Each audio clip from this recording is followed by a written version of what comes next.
Salve, salve, amigos do Happy Hour Podcast. Estamos aqui hoje para mais uma rodada de discussões com os meus amigos Fábio e Renato. Fábio, por favor, faça as honras. Então, Guilherme, obrigado. Hoje a gente vai discutir dois temas que são muito interessantes. Um tema é uma sigla que todo mundo fala na hematologia, mas poucas pessoas sabem o que ela verdadeiramente significa. BCMA. E o segundo tema vão ser livros de interesse para aumentar um pouco a nossa... A gente fala sempre de música, vamos falar um pouco de literatura também, né? Com certeza. E para isso... nós temos o nosso bibliófilo particular e especialista de casa em mieloma múltiplo, Dr. Renato Torres Casana Centrone. Ele vai falar pra gente um pouquinho sobre BCMA e muito sobre todos os livros que ele leu nos anos de 2022, 23, 24. Não, brincadeira, o episódio não pode durar 5 horas. Então. Olha, frente a uma apresentação assim, insofismável, um momento de regozijo e deleite receber essa apresentação. Ele tá falando palavras complicadas. Pessoal do Happy Hour Podcast, que legal. Bom, a gente tem feito temas, eu acho que agora bem elaborados, os últimos, né? Discutindo alvos terapêuticos de uma maneira... P53 e... A gente teve uma aula, um mergulho na história dos BTKs. Exato, desde as ações que geraram ações financeiras, né? Vamos falar do BCMA, né? Como as coisas estão mudando em mieloma múltiplo de maneira tão rápida. E aí um novo cenário, né? Ou seja, uma doença que há pouco mais de 25 anos atrás, um paciente de alto risco teria aí um prognóstico de no máximo 3 anos, e hoje, frente a resultados cada vez mais promissores, combinação de novas terapêuticas, a gente está podendo pleitear 10, 15, 17 anos, quem sabe uma cura funcional. A ideia hoje não é falar sobre trial, a gente vai falar então sobre o BCMA. A gente não vai falar de trial hoje? Não, hoje não. Hoje a gente vai falar de BCMA, o antígeno de maturação de células B. Acho tudo muito recente, né? Esse é um antígeno descrito em 1992, não foi descrito por um autor só, ou seja, a época, como a gente já falou em outras aulas, né? A gente começa aulas ou podcasts, enfim, começa a se descobrir alvos que poderiam ser importantes no tratamento da doença, e ela é classificada primeiro como uma sigla, que não é BCMA, é TNRF SF17, então é uma proteína da família das proteínas de receptores de fator de necrose tumoral número 17. A função imunológica desse receptor ficou clara logo no início, aí na metade dos anos 90, quando se viu que era uma proteína fundamental para a proliferação e da persistência dos plasmócitos, a sobrevida e a proliferação dos plasmócitos. Se a gente for pôr na linha do tempo, então assim, se a gente for marcar... Mas então, peraí, deixa eu entender uma coisa. Então, o BCMA, ele é um receptor da família do TNF-alfa. Exato. Isso, da superfamília. Superfamília. Você fala superfamília, você imagina um super-herói, TNF-alfa com... E ela é uma proteína que, na verdade, obviamente, ela depende de outras proteínas, principalmente da APRIL e da BAFF, que são proteínas, ela tem uma estrutura... Isso é uma coisa que eu li uma vez, sabe o que chama APRIL? Pode falar. Como chama o quê? APRIL. APRIL quer dizer Proliferative Induced Ligand. Olha só. Então, assim, ela tem um papel importante, essa APRIL é mediada pelo estroma medular, isso é muito importante, então não só por células linfóides, então o microambiente medular que a gente fala tanto no mieloma múltiplo como um papel pivotal na persistência da doença, por isso o uso de imunomoduladores, tem um papel importante também na ativação da APRIL e da BAFF, e que vai, então, se ligar a essa proteína que tem um componente aí extracelular bastante pequeno, mas que vai ter essa sua estrutura até o componente intracelular. Falando ainda durante o tempo, é somente no final dos anos 90, no início dos anos 2000, que se identifica o papel da APRIL ligada ao BCMA, E somente de 2015 para cá é que se tem o BCMA como um possível alvo de tratamento para o mieloma múltiplo. Então, estamos falando de 10 anos e a gente está indo no Oeste com publicação de trials com várias terapias anti-BCMA, tanto que a gente vai ter aprovação do primeiro CAR-T anti-BCMA em 2021, 2022. Então, comparando com outras proteínas, é uma proteína descrita bastante recente, né? E o BCMA é interessante que ele é o alvo imunológico ideal, né? Porque ele só tem no plasmócito. Então, é isso que a gente fala. Então, assim... Mais ou menos. Praticamente sim. Praticamente sim. Alguns linfomas que podem expressar BCMA. Sim, não, mas geralmente são os que têm derivação plasmocítica, plasmablástico. Células normais. Difusas. Sim, com certeza. A principal expressão do BCMA, diferente do que a gente tem, por exemplo, do CD38, é realmente em linfócitos B maduros e plasmócitos, que é a célula mais madura aí da linhagem de linfócitos B.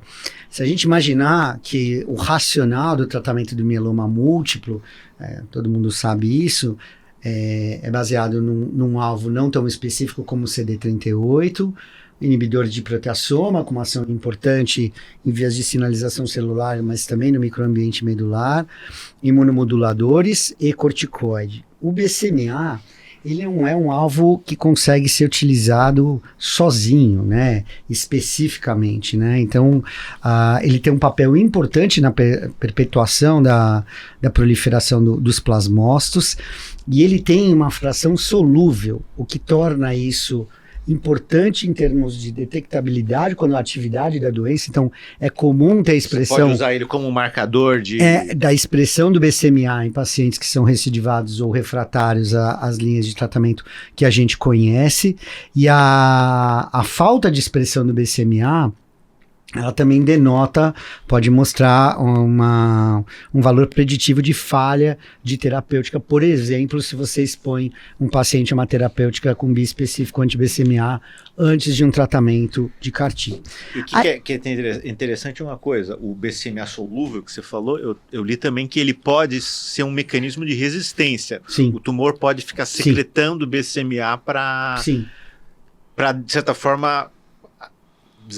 desafogar e falar assim, deixar os anticorpos, ou o que é que você esteja utilizando, CAR-T, não atacá-lo diretamente. De alguma maneira ele é um marcador interessante nesse aspecto. E se a gente for pegar, por exemplo, CD38, que é o principal alvo, que é uma glicoproteína de superfície, aí diferente do BCMA, amplamente expressa, como você comentava, em plasmócitos, em linfócitos, inclusive linfócitos NK, tem uma função biológica mais de adesão celular, enfim, de metabolismo do NAD. Então, é um mecanismo muito menos seletivo do que a gente tem em relação ao BCMA. Agora, quando a gente fala de anti-BCMA, Fábio, é o anti-BCMA que a gente vai levar à morte celular? Não, a gente depende, então, da ação e da ativação de linfócitos T para promover a morte celular. Então, basicamente, a terapêutica anti-BCMA, ela é dependente de ativação de um mecanismo, seja via CAR-T, seja terapia celular, seja um anticorpo conjugado ou um bispecífico. Até no anticorpo dural conjugado, você também precisa do linfócito B normal ou menos? Na teoria, menos, porque você vai ter no anticorpo conjugado uma outra estrutura chamada mafadotin, e ela vai causar uma alteração nos túbulos e levar à morte celular, mas ela que também justifica um perfil de segurança diferente, um efeito off-target, que é principalmente o efeito ocular que a gente vê nessa terapêutica. Então a gente está num cenário onde é um alvo. Porque, desculpa, é só interessante. Você falou uma coisa que é interessante que eu não tinha parado para pensar, mas é muito verdade isso. Porque pensa assim, se você está usando um anticorpo que, no caso aí o BCMA, ele está servindo como um alvo para você encontrar o plasmócito. Ele é seletivo do plasmócito. Porque se você estimulasse o BCMA de alguma forma, sei lá, você induziria a sobrevivência do plasmócito. Exato. Então, aliás, isso experimentalmente é o que acontece. A primeira expressão a estimulação de hiperestimulação, o aumento do antígeno BCMA, num ambiente medular experimental, você vai aumentar a proliferação de linfócitos e vai inibir a apoptose. Ele tem esses 3 papéis. Aí já não é um papel de diferenciação, mas sim de proliferação celular e de inibição de apoptose mediados por BCMA. Então, isso é correto. E acho que é interessante a gente falar, porque a gente estava discutindo no outro episódio inibidor de BTK, né? E é assim, o inibidor de BTK, uma das consequências dele, a BTK, a enzima em si, uma das consequências dela é ativar uma molécula que é o NF-κB, que é um fator de transcrição que ele é super importante para induzir sobrevivência da célula, resistência à apoptose. É uma via final de várias, né? De várias, sim. Então você tem mesmo a via do P3K, BCR, etc. Tudo chega no final nesse NF-κB. O NF-κB também é a via de sinalização dos receptores que são ativados quando você tem inflamação bacteriana, tipo, como você tem um CRS, uma sepsis, que é o Toll-like receptor. E a via do NF-κB também é do BCMA. Então esse NF-κB é uma molécula delicada. Super delicada, super delicada. O que eu acho que é interessante nessa via é que é uma via muito específica. O BCMA talvez seja do mieloma múltiplo a via mais específica, porém, o que leva à morte celular não é a ligação exclusiva ao BCMA. Na verdade, o BCMA é só para você encontrar o plasmócito. Exatamente. E aí é que a gente tem um bom marcador. Então, assim, se você tiver uma quantidade na sua terapêutica de mais célula efetora do que célula tumoral, você já tem um valor preditivo nisso. A diminuição da expressão do BCMA solúvel é um marcador de resposta. Tudo isso fora do que a gente tem eventualmente na prática. E um detector de escape tumoral. Começar a produzir de novo. Exatamente. Então, são marcadores sensíveis, né? Então, o BCMA, como a gente está hoje falando basicamente sobre BCMA, entender essa proteína, entendendo o seu papel, porque quando a gente coloca anti-BCMA, a gente não está falando um inibidor de tirosina quinase, um inibidor de tirosina quinase de Bruton. Ele é um alvo tão específico, permite uma seletividade, porque se eu quero um tratamento usando ativação de CD3, linfócitos T, para combater esse alvo, quanto mais seletivo ele for, melhor a chance de resultado. Então, assim, o CD38 é descrito, por exemplo, o BCMA, por exemplo, é descrito em folículo piloso, por exemplo, e pouca toxicidade a gente tem. Então, de fato, ele realmente é muito, muito seletivo. Então, as toxicidades que a gente vê com as terapêuticas anti-BCMA estão muito mais relacionadas à ativação dos linfócitos T. Entende isso aí? Síndrome de liberação de citocinas, ICANS, a toxicidade ocular que a gente tem relacionada ao belantamab, do que propriamente ao alvo. Agora, em que cenário que nós estamos agora no mieloma? E olha que a gente está falando de uma coisa muito recente. Nós estamos num cenário que os resultados recentes mostram que provavelmente essa terapêutica feita de uma maneira mais precoce ou em combinação com uma terapia com outro alvo, então uma ação citotóxica, por exemplo, anti-CD38, como a gente tem aí no Majestec 3, por exemplo, vão trazer resultados que foram apresentados no ASH surpreendentes. Então lembra pra gente, quais são as drogas, quais são as terapias anti-BCMA que a gente tem hoje no nosso... Então, basicamente... O que a gente tem aprovado e o que pode vir a ser no futuro. O que a gente tem aprovado hoje, a gente tem aprovado o CAR-T anti-BCMA, basicamente a gente só tem o Cilta-cel aqui, aprovado no Brasil. É o Carvykti. É o Carvykti. A gente tem... Lá fora tem o Idicel também. Idecel. A gente Qual tem... é o nome comercial, você lembra? É o... A Beckman. Lá, né? Porque os nomes comerciais aqui lá são diferentes. Aí a gente tem 2 biespecíficos, então biespecífico porque uma ação anti-BCMA e ativação de CD3. A gente tem o teclistamab e oranatamab, não precisa falar, acho que as companhias. E a gente tem, então, a aprovação mais recente, um ADC, que é o belantamab mafodotin, que é um anticorpo conjugado anti-BCMA, que aí vai promover a morte celular de uma maneira diferente, não dependente da ativação de linfócitos T, mas sim de interiorização do mafadotin, que a gente já tinha falado também para linfoproliferações, né? Um mecanismo que não é inédito nesse anticorpo conjugado e que vai também trazer bons resultados.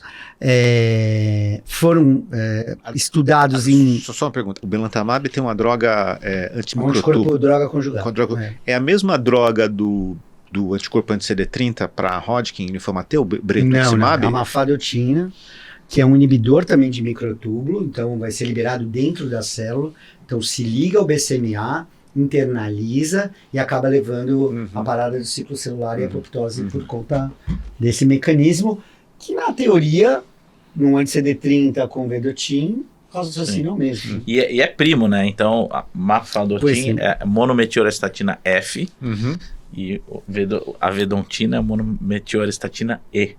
Você sabe? Praticamente. E você sabe que o grande pulo do gato desses anticorpos droga conjugados não é nem a monometeorestatina, nem nada, é o linker. Né? Porque, na verdade, quem mais ganhou dinheiro nessa história é quem desenvolveu o linker. Porque você precisa de uma molécula, de um linker que seja estável, para que você não solte monometeorestatina, qualquer que seja, no sangue periférico para evitar toxicidade, mas que seja clivável e que libere dentro da célula, que é o que acontece também com o belantamab, né?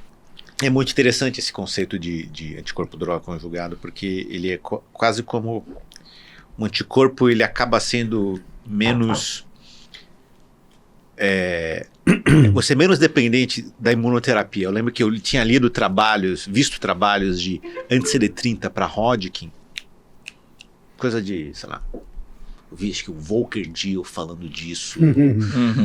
Emo de 2007, sei lá, há quase 20 anos atrás, que não funcionava nada. E aí, quando se joga uma quimioterapia junto... Sim, com certeza. Muitos anticorpos naked que eles falam não funcionavam. Não funcionavam, não. Acho que LMA antes CD33. Mas aí eu acho que cabe depois a gente fazer uma discussão mais a fundo. Qual vai ser o futuro? Porque assim, qual que é a evolução natural, né? O anticorpo naked, rituximab, o ofatumumab, o obinutuzumab e outros muitos mabs.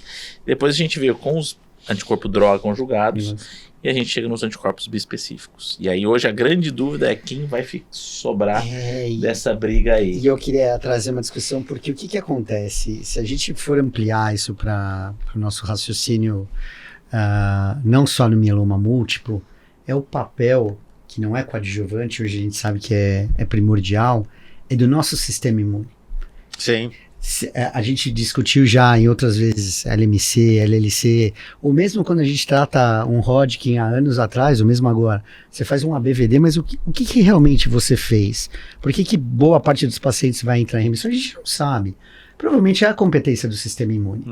Então, no mieloma múltiplo fica muito claro, numa doença que ainda é considerada incurável, apesar das grandes taxas aí de sobrevida livre de progressão, é uma doença muito heterogênea. Então, ela, diferente talvez da LLC, que a gente discutiu num episódio recente, ela clama por alterações que são de manifestação clínica, de alterações citogenéticas de alto risco, de alterações de biologia molecular, mas na biologia da doença não são a mesma doença, né?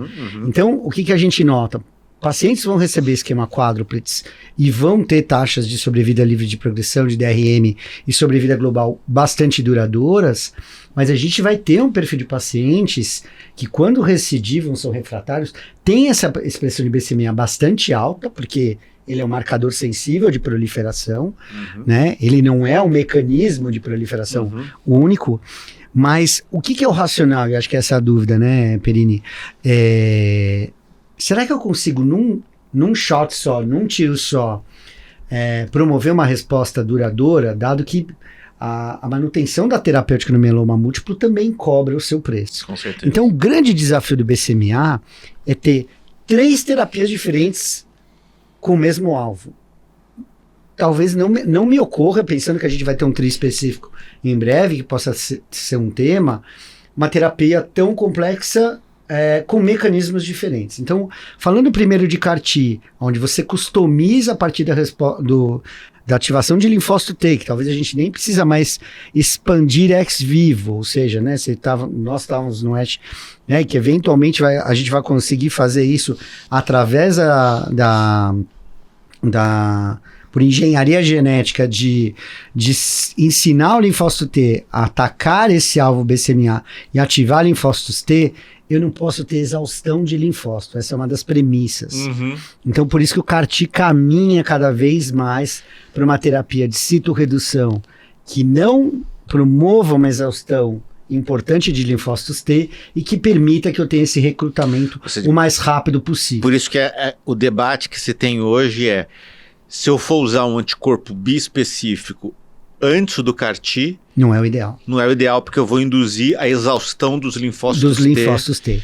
Exatamente. E aí, quando você for fazer o CAR-T... Isso é comprovado na prática ou isso é teórico? Não, isso é comprovado na prática. É possível ser feito, já foi feito tudo, né? Eu acho que só para completar, já foi feito CAR-T pós anti-BCMA, bispecífico anti-BCMA e o contrário. Claramente, você pode ter resultado, tá? Sim. Mas o ideal, a gente tem 2 conceitos que é importante a gente citar aqui, antes do CAR-T. Holding. Se eu estou tratando a primeira linha com algum esquema terapêutico, o que eu vou fazer para segurar? E os 2 estudos retrospectivos, Locomotion e Moment, mostram que a nossa segunda linha não é superior ao CAR-T. Então, quanto antes eu conseguir coletar essa célula antecipada, mesmo que o meu holding não segure a doença por muito tempo, eu vou manufaturar o CAR-T o mais rápido possível. E aí tem a terapia bridging. O que é terapia bridging?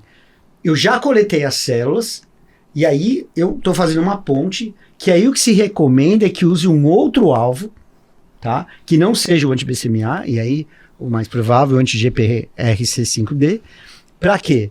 Para quando eu tiver fizer a infusão no CAR-T, eu tenha essa hiperexpressão de BCMA, a ativação do linfócito T, que vai sim levar à morte celular relacionada a esse alvo. Sim, entendi. Por que é a vantagem? Porque é uma terapia única, né? Com todos os efeitos colaterais que a gente pode ter, de infecção, de síndrome de liberação de citocinas, de ICANS, mas tudo isso mais fácil de manejar. E os resultados mostram que quanto mais precoce isso é feito, já tem um estudo que é o CAR-T de 4, que é um estudo já de fase 3, que mostra esses resultados de uma maneira 87 versus 29% num follow-up relativamente curto. Posto isso, se eu não tenho a possibilidade de fazer CAR-T, que é a grande dificuldade, eu tenho a possibilidade de fazer um biespecífico anti-BCMA, talvez vai ser um tratamento em si. Qual a diferença? É um tratamento contínuo, tá? Aonde também pode ter exaustão de linfócitos, porque você está hiperestimulando constantemente a destruir o alvo BCMA, chega uma hora que eu não tenho mais linfócito T. E a doença pode recair nesse cenário e desenvolver resistência. E mais uma coisa que me preocupa você falou uma coisa que é verdade. Essa história do BCMA... Não, eu sempre falo a verdade quando eu posso. Quando eu não me... quando eu posso. Quando eu posso... Eu sempre falo, não, pode falar. Não, mas você falou, é uma coisa nova, né? Então, se a gente pensar, BCMA o terapeuta de BCMA tem 10 anos, 10, 11 anos. Cara, qual que é a segurança? Esquece eficácia, tô falando de segurança. De você manter inibido a longo prazo a produção de plasma. Porque a gente viu o quê? Você começou falando assim, o BCMA é um antígeno que eu preciso para a sobrevivência do plasmócito. Exato. Uma molécula destruo isso, tudo que tem BCMA aparece, eu destruo. Eu fico dando continuamente um remédio, o plasmócito não tá. Então assim, eu acho que a gente tem pouco tempo. O que nós estamos fazendo nesse tratamento? Você está diminuindo a sua imunidade humoral, quem usa anti-BCMA... De uma maneira absurda. Absurda. Por isso que você tem que usar a reposição de imunoglobulina já desde o primeiro ciclo. No começo, nos trials, se esperava, mas hoje não se espera mais. Sim. E outra, você está fazendo uma exaustão de linfócito T. Então, do ponto de vista imune, é uma das coisas que se questionam, ou seja, tudo bem, eu não tenho mais o que fazer, eu tenho um pentarrefratário, ótimo. Agora, será que isso é uma terapia que o paciente aguenta? Aparentemente, sim. Agora, eu vou falar minha experiência, não sei, a experiência de vocês anti-BCMA, principalmente na prática.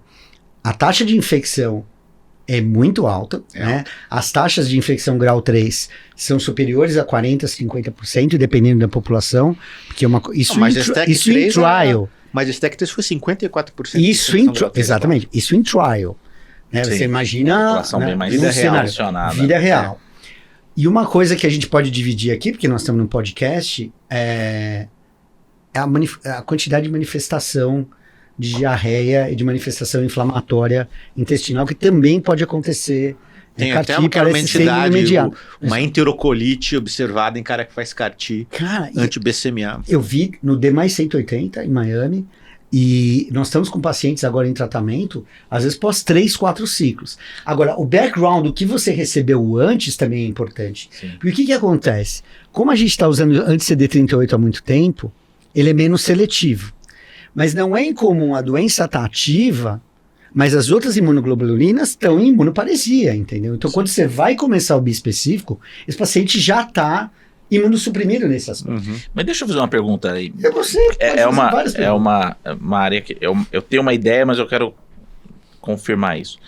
Essas infecções todas, elas estão muito mais relacionadas com CAR-T e bispecífico do que com belantamab. Sim. Então, eu acho que a gente, só assim pra gente tomar um certo cuidado, que assim, não sei se é em si o BCMA, ou se é um paciente que já tem uma imunossupressão B, que você faz uma exaustão T. Não, é o que eu falei desde o início. Eu falei desde o início, e é ótima pergunta. A questão não é o problema do BCMA. É que a terapia, ela depende de ativação de linfócito T. Então, para o CAR-T ser bem sucedido, se eu tiver uma exaustão de linfócito, por exemplo, pela terapêutica prévia, eu vou ser mal sucedido. A taxa de infecção em CAR-T entra dentro do tolerável, principalmente quando você fala numa terapia única, mas na minha cabeça, isso posso ser questionado, mas assim, a terapia contínua com bispecífico é uma coisa que no universo de triplo pentarrefratário é uma coisa, mas se eu pretendo usar ela de maneira mais precoce, é difícil imaginar ela a longo prazo. Que eu acho que a gente... E o Belanta não tem isso porque é um mecanismo de ação diferente. Tem mais uma outra coisa, o belantamab, eu vejo que ele é muito mais estudado em formas de, assim, você podia comentar depois um pouquinho sobre o revival do belantamab, mas ele é uma droga que a gente usa ele mais espaçada do que Você pode espaçar muito mais. Mas era isso que eu ia falar, eu acho que a gente não aprendeu ainda a utilizar essas drogas, isso é verdade. Acho que a gente está aprendendo na prática mesmo. E a mesma coisa nos linfomas, assim, os bispecíficos eles são muito potentes, mas eles têm esse seu custo aí, né, de infecção e tudo mais. E a gente usa como monoterapia, e agora o Majestec 3 já mostra que talvez monoterapia não seja o caminho. Podemos colocar 1000 discussões, por exemplo, porcentagem de pacientes que eram expostos previamente à DARA quando entraram no Majestec 3. Lembrar que o Brasil teve uma inclusão muito significativa de pacientes, né? A Vânia é a autora. Eu inclusive, participei desse estudo, eu fui PI desse estudo no outro centro que eu trabalho, e infelizmente todos os meus pacientes caíram no braço controle, então né, não foi a melhor terapia possível. Mas eu imagino que o jeito de fazer a duração como monoterapia ou não vai mudar bastante. E vai mudar também quando a gente começar a usar linhas mais precoces, você não tem uma exaustão tão significativa de linfócito T. É diferente do cara que fez corticoide na primeira linha, transplante autólogo, manutenção com lena, depois fez corticoide numa segunda linha, e aí ele entra para receber um bispecífico. É outro linfócito T que você está vendo ali. Sim, outro cenário. Quando a gente fala Perseus, por exemplo, já inclui 2 anos de manutenção de daratumumab. Claramente induz uma imunoparesia, apesar de ter os resultados. Então, respondendo a sua pergunta, o menor problema do belantamab é a infecção. A não seletividade, principalmente em relação à toxicidade ocular, e eu tive 4 ou 5 pacientes, contando com colegas, beleza, mas a gente teve um número de pacientes que não foi desprezível, que também foram incluídos no DREAM, era a questão de você ter o paciente em resposta E aí tem que fazer a suspensão temporária, o adiamento eventual pela toxicidade ocular. O que eu tenho visto com o bispecífico também é que se o paciente tem resposta, infectando-os sequencialmente, mesmo recebendo imunoglobulina, ou tendo outras manifestações, a gente está com um caso recente, com um quadro de diarreia crônica, é de parar o tratamento e observar como evolui, porque eu acho que, como você mesmo disse, a gente está aprendendo. Agora, para onde a gente vai caminhar? A gente vai ver dados recentes aí, muito próximo, em relação a triespecífico, então, imaginando sempre muita potência, mas isso só vai fazer sentido em quem é muito refratário e que a gente já não teria mais prognóstico, então, imagina um anti-BCMA, anti-GPRC5D e ativando o linfócito T. Agora, se a gente fizer essa terapêutica precoce, a gente tem que lembrar o seguinte: o principal estudo, CARTITUDE-5, primeira linha para anti-BCMA, a gente teve 0 apresentação em relação ao International Myeloma e no ASH, exatamente porque esses resultados vão ficar maduros e a gente vai ter muito em breve os resultados do que é o CAR-T na primeira linha e de repente, olha, vamos só pegar CARTITUDE-1, pacientes, um estudo fase 2, pacientes que tinham de 3 a sei lá quantas linhas de tratamento, chamar 17 linhas, eram fase 2, 33% desses pacientes estão com sobrevida livre de progressão em 5 anos de follow-up. Então, assim, é o alvo específico, então a gente usa o anti-BCMA, mas para quem nos assiste é importante esse conceito de que não é o BCMA sozinho, é um racional de eu ter um alvo ultra específico do plasmócito, mas um racional da ativação do seu sistema imune num paciente que foi pouco saturado no tratamento prévio. E 33%, não sei o que vocês acham. Eu acho que é muita coisa. E isso incluía quase mais de 20% de pacientes de alto risco citogenético. Ficam os desafios aí para as exceções que são doença extramedular, infiltração do sistema nervoso central, que aí é um outro cenário. E deixa eu fazer uma pergunta. Dessas terapias, a gente sabe que o CAR-T teve como evento adverso uns eventos neurológicos mais complexos, como o parkinsonismo, algumas neuropatias. Isso também parece que não é do alvo, né? Não é do alvo. Porque você não tem isso com belantamab, e você não tem isso com teclistamab. Não é do alvo. E outros. Não é do alvo. Não do alvo. Isso tem a ver com o recrutamento do linfócito T. Da ativação dos linfócitos T. Inflamação excessiva. Uma forma ativação de interleucina 6, não é a única. Crônico, digamos assim. Talvez um ICANS mais exatamente. A grande dúvida que a gente tem que ver nos follow-ups mais longos do CARTITUDE-1, tiveram neoplasias secundárias, taxa baixa, mas teve, e eu vejo, e tenho uma curiosidade nessa questão da doença inflamatória intestinal. Isso existe, né? Síndrome hemofagocítica, descrita, o parkinsonismo não parece ter piorado com o tempo nesse follow-up longo. Agora, é isso, o conceito não está no alvo BCMA. Então está no conjunto da obra, na ativação dos linfócitos T. Então, isso que você está falando é muito importante. Você usar como um preditor a quantidade de células efetoras pode ajudar a te predizer resposta, mas também toxicidade. Também eu toxicidade. Eu vi alguma coisa, inclusive, sobre pico de sem dúvida. linfócitos sem dúvida. toxicidade também. Sem Você dúvida. poderia até ter uma terapia, sei lá, fazer um corticoide para tentar baixar. Agora, gente, que incrível. O Fábio também gosta um pouquinho aí de anemia para imaginar, por exemplo, você fala, cara, você está mudando o raciocínio, mas de descontinuação de tratamento de uma doença amielóide, fala assim, cara, quem tem mais célula NK ativada tem mais chance de manter na ausência de tratamento. Então, cada vez mais o entendimento do sistema imune em cada doença oncohematológica que a gente estuda vai ter o seu papel. Mas eu vou falar, eu vi o... E você viu a estimulação, o uso de proteínas para reverter a exaustão de linfócitos? Foi apresentado em 2, 3 apresentações interessantes esse ano. A aluna da professora Lorena de Ribeirão Preto estava trabalhando. Fez uma tese de doutorado, participei da banca, um trabalho super interessante, e ela mostrou que as pessoas que têm um perfil de linfócitos T com menor perfil de exaustão e de células NK têm uma maior probabilidade de ficarem livres da doença quando você interromper o tratamento. E isso visto, inclusive, no momento do diagnóstico. É quase como se fosse um preditor.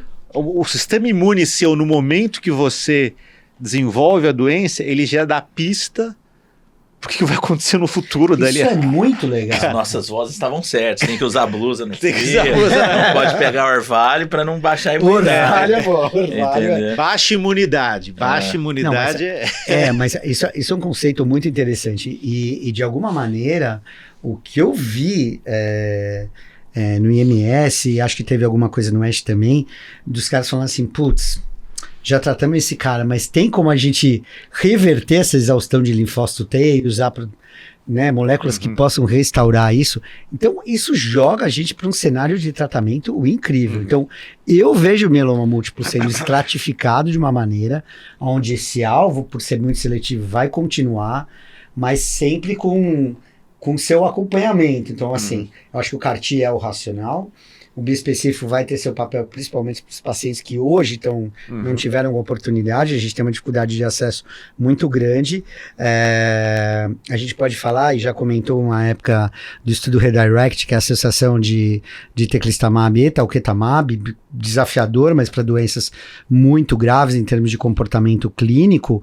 Mas eu acho que a gente entra num cenário com esses resultados do CARTitude para um racional do BCMA, e buscando a melhor resposta do sistema imune, talvez seja desenvolvido, como você falou muito bem no seu episódio de Brutinib, uma ideia começa a ser hiperdesenvolvida para outras, né? Outras linhas de tratamento, outras abordagens terapêuticas. Então não se trata só do alvo. Então acho que a característica da seletividade do alvo é que torna ele interessante. Completando um pouco, você me perguntava do belantamab, que talvez não seja um desafio tão grande a infecção, como é que a gente escolhe o tratamento? Então, na teoria, o CAR-T seria a primeira opção. Entre belantamab e bispecífico, acho que tem uma discussão de perfil e de acesso. Acho que ninguém tem essa resposta, né?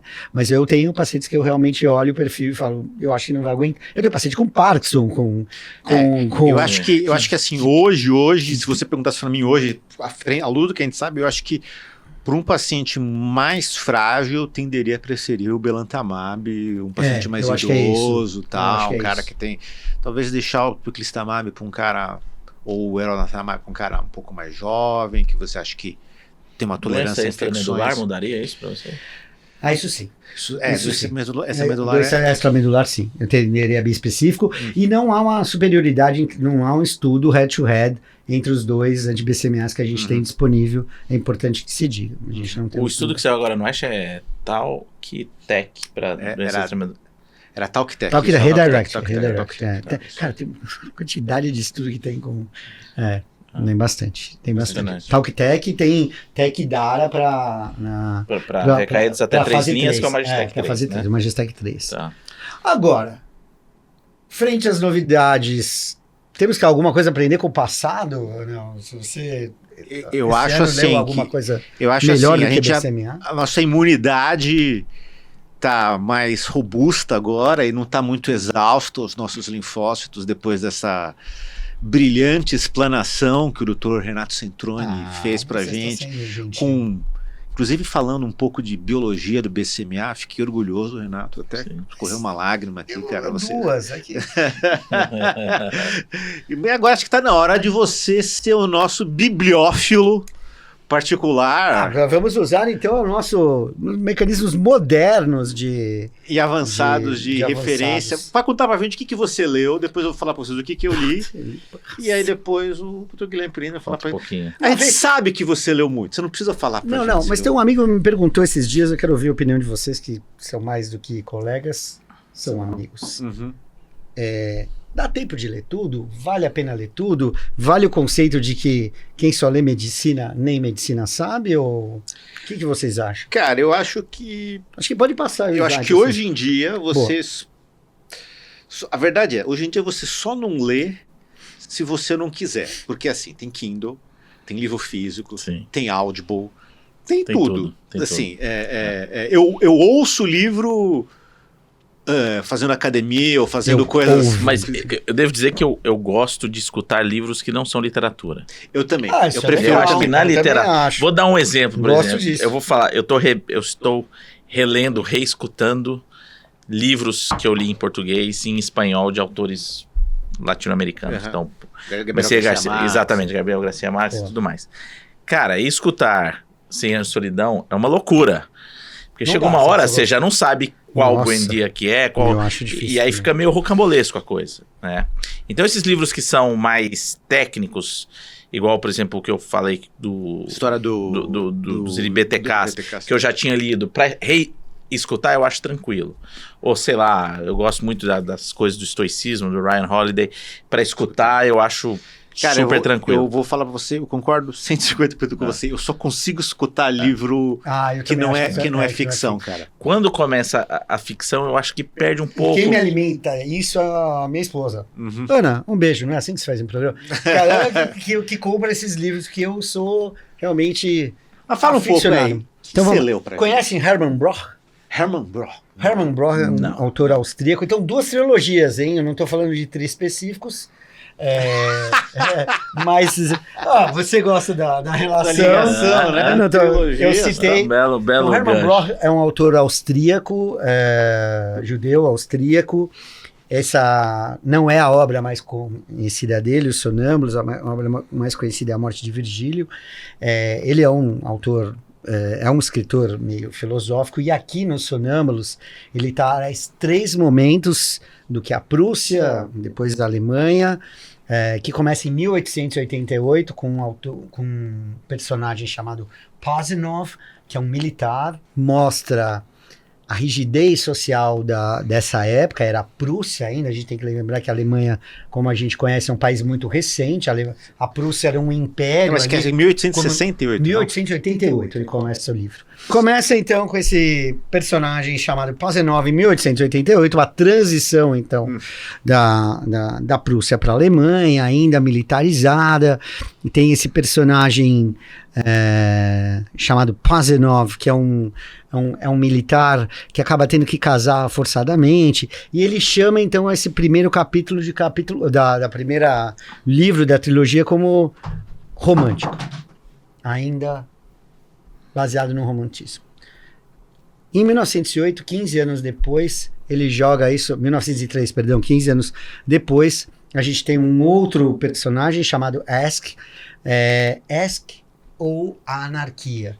Então, uma sociedade já focada não na aristocracia, mas na classe média baixa, numa economia ainda bastante volúvel e muito distante ainda do que era a classe alta alemã, já com sinais ali de uma certa decadência de valores. E isso vai culminar com o último livro, onde a gente tem o Ragnar, que é o último personagem, que é um desertor da Primeira Guerra Mundial.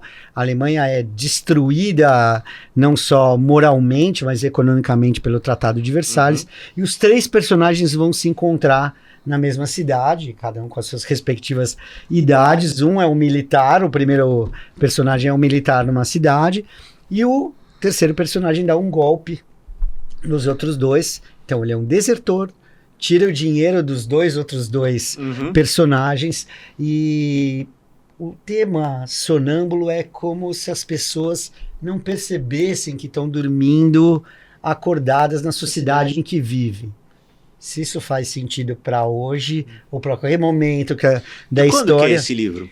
Então, ele é publicado de 1920, porque ele é preso pela Gestapo e acaba morando nos Estados Unidos, né? Ele ficou preso 7 dias pela Gestapo. James Joyce, outros escritores ajudam ele a sair. Ele é escrito, ele começa em 1928, vai terminar mais ou menos em 1932. Ele é preso antes da Segunda Guerra Mundial, mas já sob o regime do nazismo, e vai terminar nos Estados Unidos e ele vai morrer lá.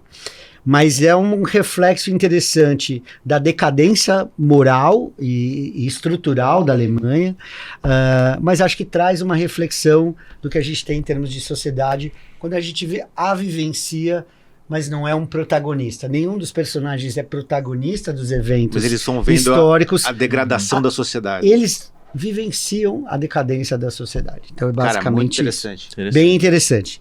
É um livro de 680 páginas, por aí, quase 700 Os 3 páginas. juntos ou cada um? Os 3 juntos. Eu comprei uma edição, os 3 juntos, mas eles foram publicados de maneira avulsa. E aí a gente tem do lado um compêndio que todo mundo ouviu falar, conheço pouca gente que leu. Esses sim foram publicados, vocês estão vendo aí, O Continente, O Retrato e o Arquipélago, são 2.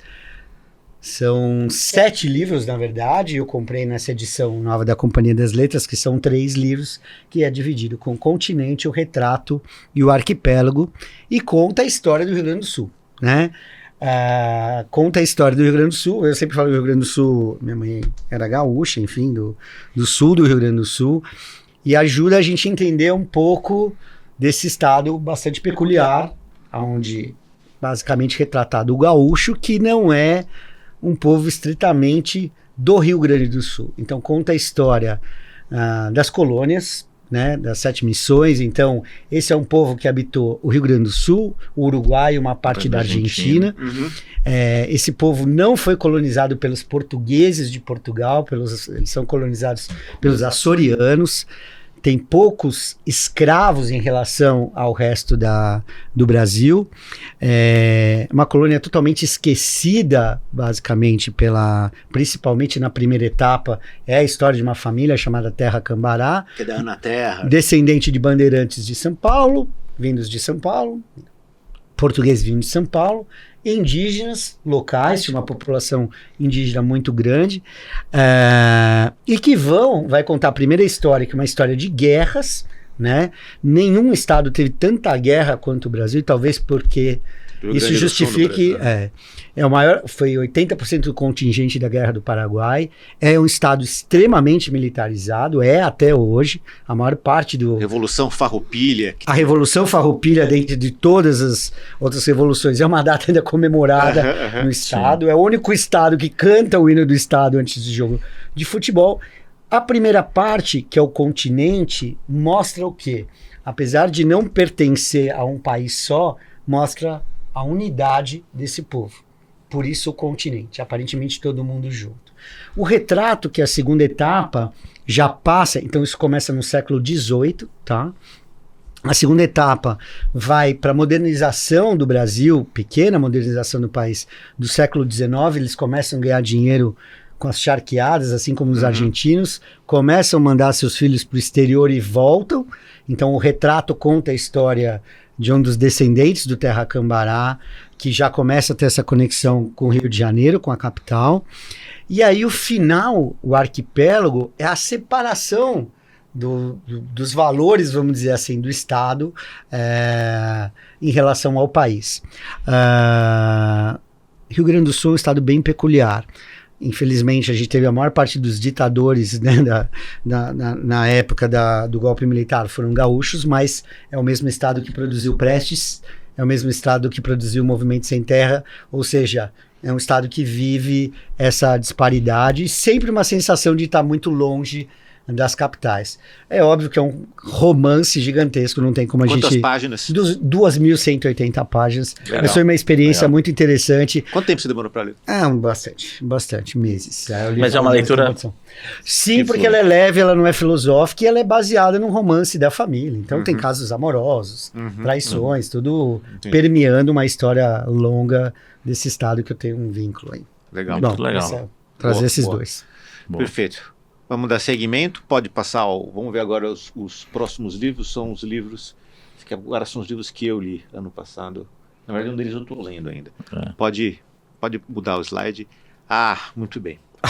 Clássico. Então, acho que o primeiro livro, esse que eu estou lendo ainda, eu estou num processo de, acho que parte influenciado por você, Centrone, parte você me influenciou nisso, de ler literatura russa.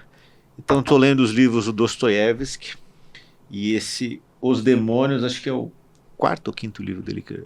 Quinto livro dele. Não estou lembrando agora. Os Karamazov, Crime e Castigo, O Idiota. E agora... É o quinto livro. Memórias do Subsolo, e agora eu estou lendo Os Demônios. Das grandes obras, né? Tem as obras das grandes obras das dele. Grandes obras. Cara, assim, primeiro... Que ano? Assim, Você lembra? Que ano que foi escrito esse ano? 1871, se não me engano, 1870, 71. É um livro, assim, você lê... Não foi o primeiro livro que eu li dele, então, um pouco... Você já sabe do contexto...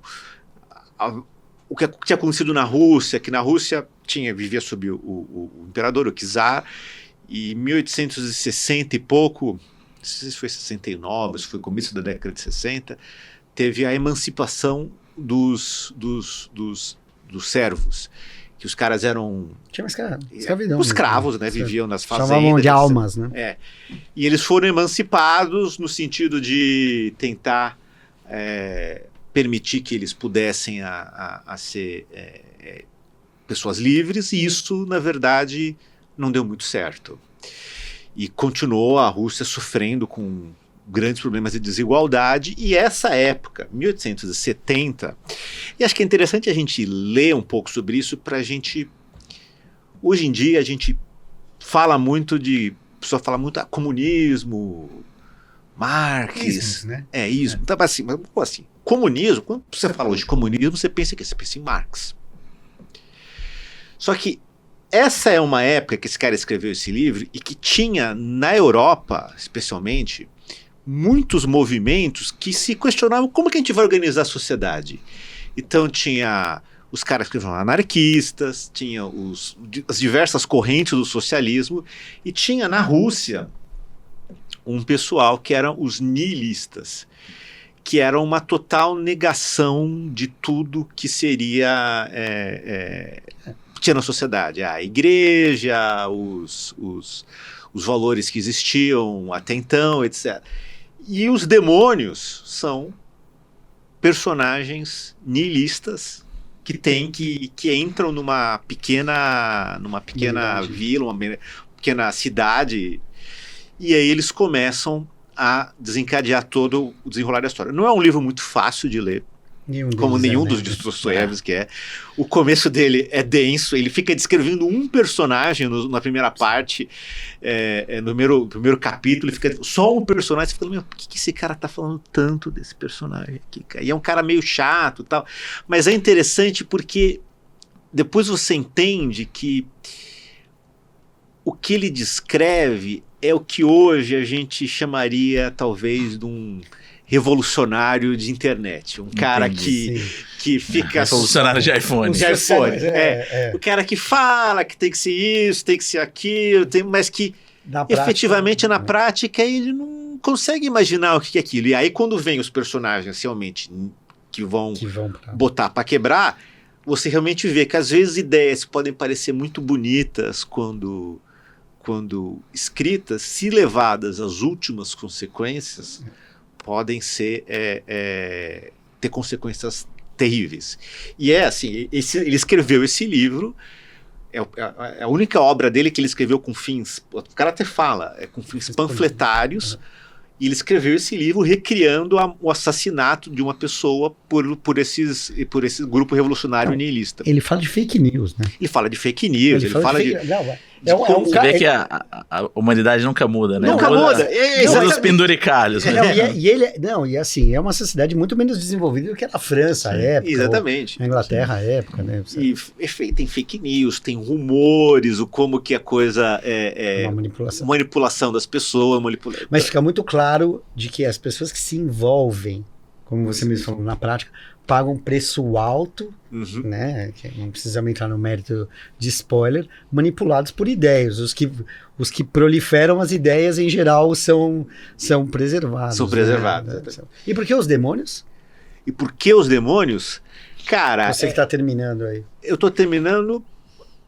Ainda não ficou claro para mim exatamente por que mas eu acho que é o conceito de plantar a ideia demoníaca do mal. Né? Sabe que é interessante que ele fala uma coisa legal no livro. Ele fala assim, que a palavra em demônios, o título original do livro é uma palavra em russo que é Bielsk, alguma coisa assim, que quer dizer demoníaco, alguma coisa assim do tipo.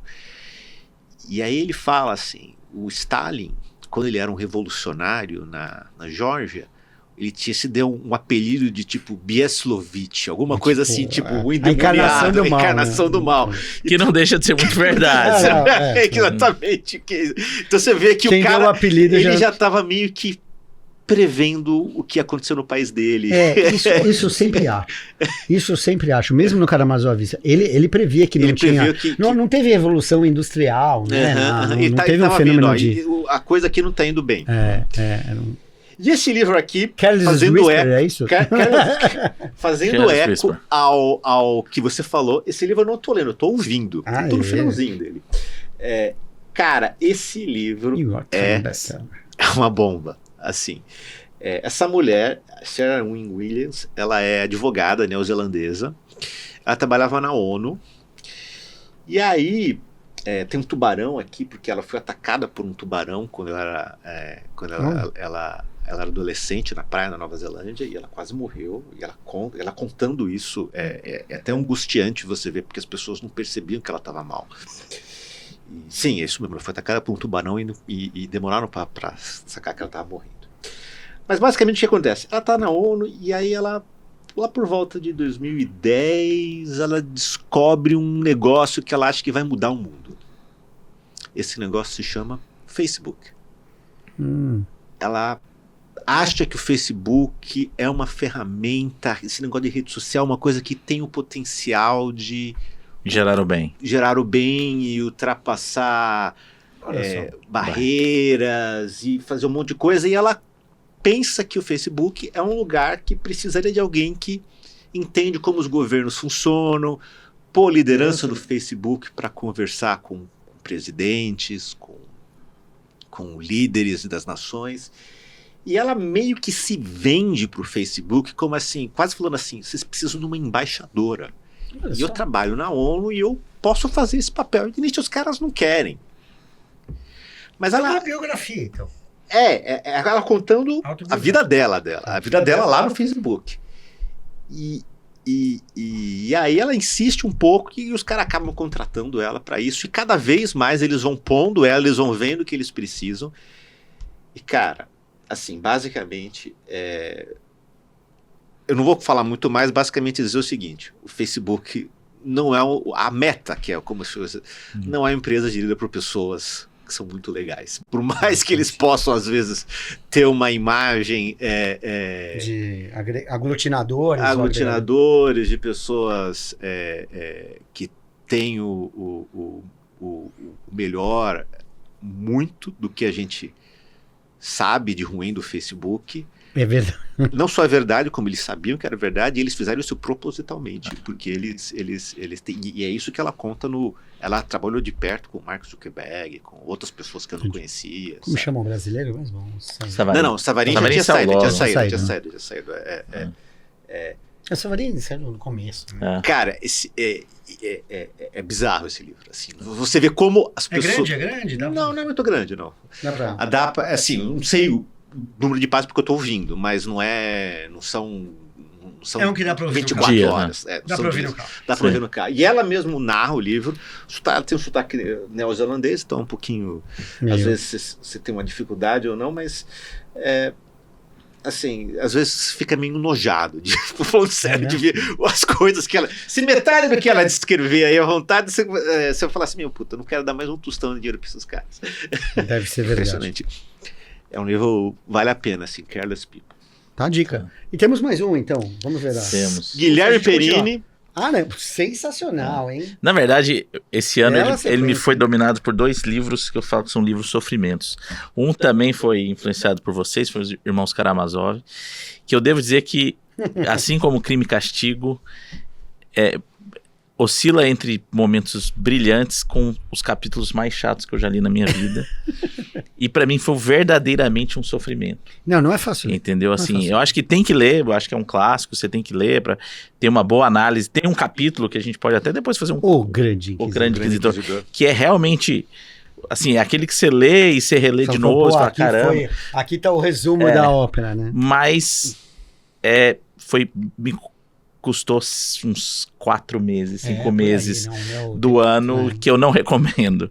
E eu tenho um livro crônico que eu não consigo terminar, que o livro não engrena pra mim, que é A Montanha Mágica do Thomas Mann. Ah, mas é difícil. Eu já vi que aí eu já tô... Esse eu teria largado. Hoje, se eu tivesse lendo, eu teria largado. Então, é a terceira vez que eu começo, e quando chega ali na página 300, 350, eu começo a ter como é que fala? Side jobs, assim. Começa a ler outros livros. Mas você sabe que ele fala que aquela morosidade porque fala do sanatório, né? Do cara com tuberculose, enfim. E que é proposital. E ele consegue mesmo, que vira um inferno. E você não aguenta o resto do livro. Então... E aí eu tô fazendo aula de espanhol, eu comecei a reler livros que eu já tinha lido em espanhol. E um dos livros que eu reli, que é talvez um dos meus autores prediletos, foi exatamente A Crônica de uma Morte Anunciada, não sei se já leram. É um livro pequenininho, deve ter em torno aí de umas 150 páginas, que é uma narrativa sobre... a morte de um personagem, um mulherengo, Santiago Nassar, que é meio que acusado de ter deflorado uma mulher que casou e que o marido devolveu ela para casa quando ela não era virgem. Só que assim, cara, o Gabriel Garcia Marques, ele tem eu falo que o que ele escreve tem cheiro, assim, sabe? Ele descrevendo as festas, porque coincide com um dia que vai chegar o padre na cidade.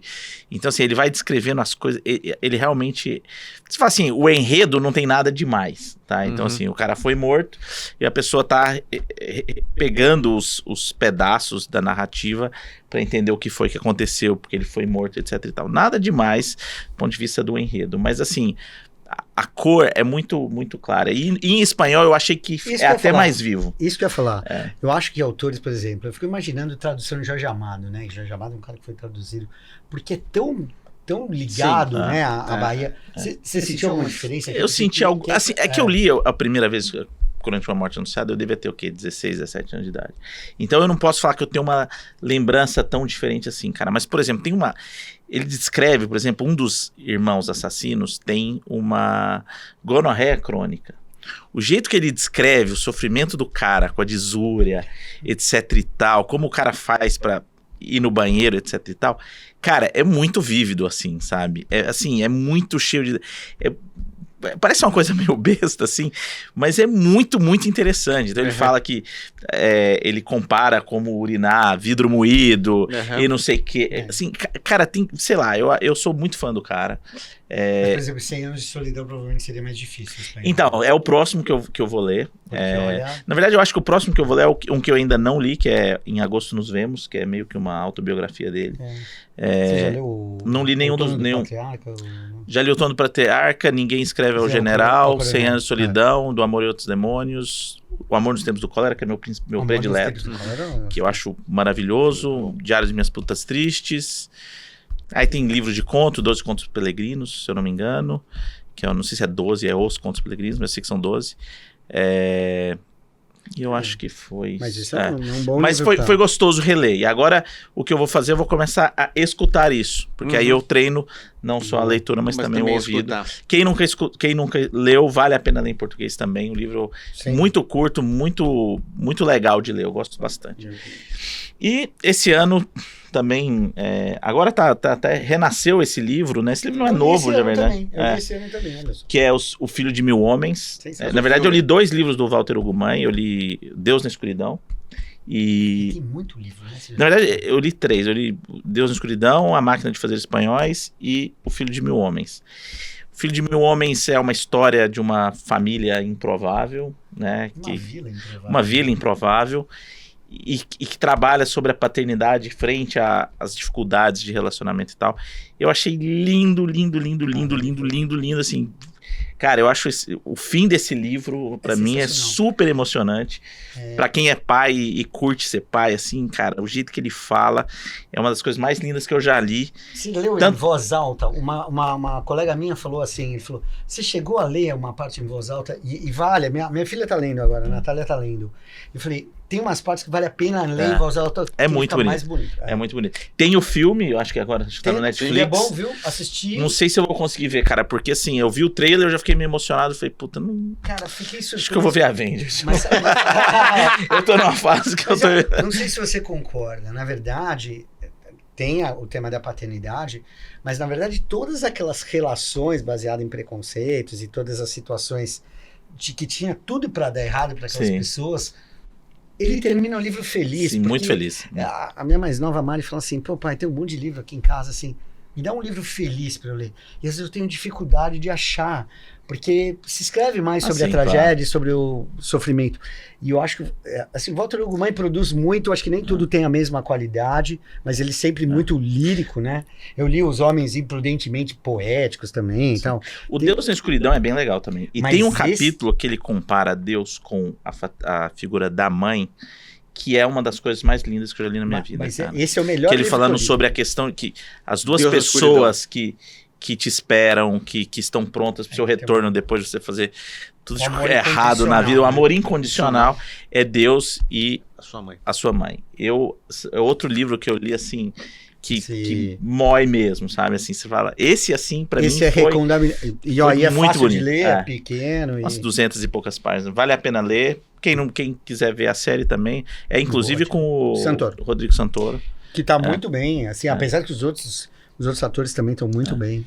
Eu acho que a gente podia fazer uma lista, talvez, na Goodreads ou algum outro site dos livros que a gente sugeriu. Sabe o que a gente pode fazer? Porque do mesmo jeito que a gente está fazendo o de música, que vai... Quem está acompanhando a gente vai ter aí, mesmo os que a gente lançou o ano passado, a gente vai fazendo as nossas listas de livro também, nem tudo é apresentado aqui, mas fica aberto, e se vocês quiserem manter contato com os nossos canais, a gente pode responder ali também. Sim, e quiser sugerir também livros. E sugerir livros também. Não sugiram Dostoiévski, pelo amor de Deus. Não, porque a gente já foi sugerido. Eu não aceito mais essa...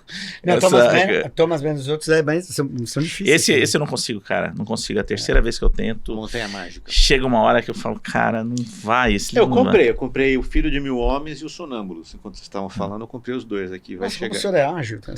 Mas isso quer dizer que está terminando, então, o episódio? Mas isso não é o fim. Isso não é o fim, isso é só um começo. Afinal das contas, quando você fecha um livro, você abre outro. E é isso aí. Valeu, pessoal. Depois dessa, melhor acabar. Valeu, obrigado.